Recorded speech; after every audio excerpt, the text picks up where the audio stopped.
प्रातःकाल उठते समय हमें यह विचार करना चाहिए कि हम अपने मन को काबू में कैसे करें। आपने मन को रोकने की बात कही, परंतु वायु से भी अधिक वेग वाले हृदय को रोकना अत्यंत कठिन है। इसीलिए आप कोई ऐसा उपाय बताइए जिससे मन को वश में किया जा सके और आपके चरणों में प्रीति उत्पन्न हो सके। जो प्राणी संसार में जन्म लेकर मेरे चरण में प्रेम करता है, वह धीरे धीरे सांसारी माया से छूट जाता है। मनुष्य को उचित है कि वह उन तीर्थ स्थानों पर जाकर जहां मेरे भक्त और ज्ञानी जन निवास करते हो, मेरा स्मरण एवं ध्यान करे और 84 लाख योनियों में मेरा एक जैसा प्रकाश समझकर सभी जीवों पर दया रखें। किसी को दुख न दे और मन कर्म वचन से जहां तक मन पड़े परोपकार करता रहे। अपने मन में यह अभिमान कभी न रखें कि मैं उच्च वर्ग का अथवा धनी मनुष्य हूँ, इसीलिए किसी शूद्र अथवा दरिद्र को पानी किस प्रकार पिलाऊं और उसे स्पर्श किस प्रकार करूं। जब तक प्राणी ब्राह्मण और चांडाल के शरीर में एक ही ईश्वर का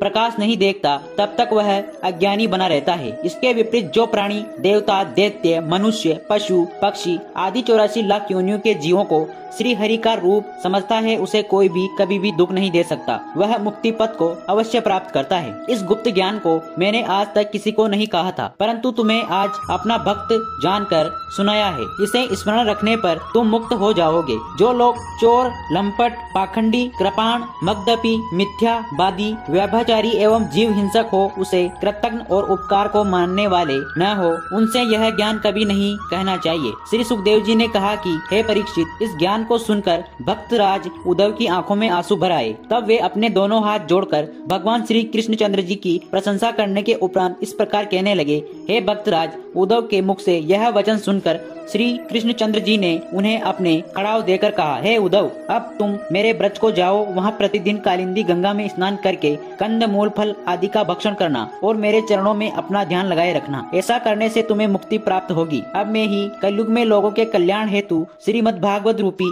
अपनी मूर्ति को संसार में छोड़कर गोलोक को प्रस्थान करूंगा। श्रीमद् भागवत कथा में पढ़ने सुनने से संसारी मनुष्य भवसागर के पार उतर जाएंगे। श्री कृष्ण चंद्र जी के मुख से यह शब्द सुनकर भक्तराज उद्धव उनसे वियोग होता हुआ जानकर अत्यंत दुखी हुआ, परंतु श्री द्वारिकानाथ जी की आज्ञा को टालना उचित न समझकर मौन रह गए। उन्होंने श्री हरि की चरण पादुका अपने मस्तक पर धारण कर ली। तदुपरांत उनके स्वरूप को नेत्रों के मार्ग से अपने हृदय में बसाकर विदा ले ब्रज से बद्री आश्रम वन को चले गए। उद्धव जी बद्री आश्रम में पहुंचकर श्री कृष्णचंद्र जी की आज्ञा अनुसार गंगा स्नान करके प्रभु का ध्यान स्मरण आदि करने लगे। तदुपरांत कुछ समय बाद अपना शरीर त्याग कर उस ज्ञान के प्रताप मुक्ति पथ को प्राप्त हुए। अगर दोस्तों आपको यह वीडियो पसंद आया हो तो वीडियो को लाइक करके चैनल को सब्सक्राइब करें और अपने दोस्तों को शेयर करना ना भूले।